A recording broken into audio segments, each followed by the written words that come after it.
Florida, a major unexpected change occurred. A week before they were scheduled to begin an organization-wide employee survey, the elected clerk of courts passed away.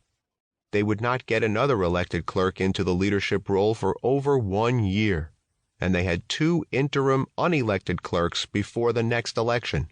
In other words, over that first year plus that we worked with them, they saw more than their fair share of the disruption that change can render. During that time, the office was experiencing significant breakdowns in trust throughout all levels of the organization. The results of the employee survey we were to help them run would have been quite useful to them at the time, but unfortunately, with the death of their leader, the data wound up being put on hold. When the new official took office, she came with a different vision about how to improve the organization, and the survey results remained idle indefinitely. "We were just in this constant state of not being able to get settled," explained Steve Urquhart, HR strategist with the Orange County Clerk of Courts.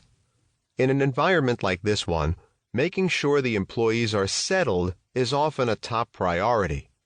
The vast majority of the employees with the organization serve in a clerical role, which means that any change to the process, whether procedural or technology-based, tends to disrupt workflows and impact employee morale. For example, their recent shift from a paper to a paperless workflow didn't only upset the processes the staff had relied upon for years, it completely changed the way the organization thought about how to manage their work. It has had an impact on the organization because it requires you to think differently about the work and push more empowerment down to the frontline employees. A technological shift like this one stretches our functional capabilities and many of our employees' comfort levels. From the outside looking in, this kind of workflow change might seem like a trivial matter. But here we are talking about people who have been performing clerical tasks the exact same way for 10, 15, and even 20 years. That seemingly small shift was often enough to turn some people's career perspectives upside down. The new workflows were causing some people to call off work for family, medical, or other leaves of absence on a more frequent basis. And most of these absences didn't even seem to be phony.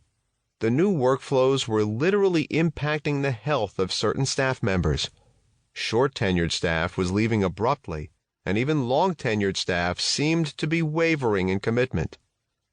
What was the answer? We determined that the best way to fix the problem was to get the staff involved with reshaping the way we were shifting to the new workflows. In an environment in which the power must always come from the top, most of what they do is mandate-driven by the state government, they realized that any measure of empowerment they could give to the staff would benefit the organization as a whole. So they tasked employees with leading coaching, training, and guidance through the new processes and systems. They repurposed some longer-tenured employees into new roles that might give them a fresh perspective on the workplace and their role in it, and took a proactive approach to reskilling and reemploying staff rather than cutting them when they failed to meet new mandates. "We found that leaders had to drive all of this," Urquhart said. "The Talent Keepers Engagement Survey helped us share data and employee feedback with our managers. That data and feedback opened up new insight for how those managers could improve themselves and their teams. With that knowledge, the organization managed to turn itself from feeling like victims of a state-mandated push toward paperless technology and more like drivers of positive change. New products, new marketing strategies, new sales goals, new policies.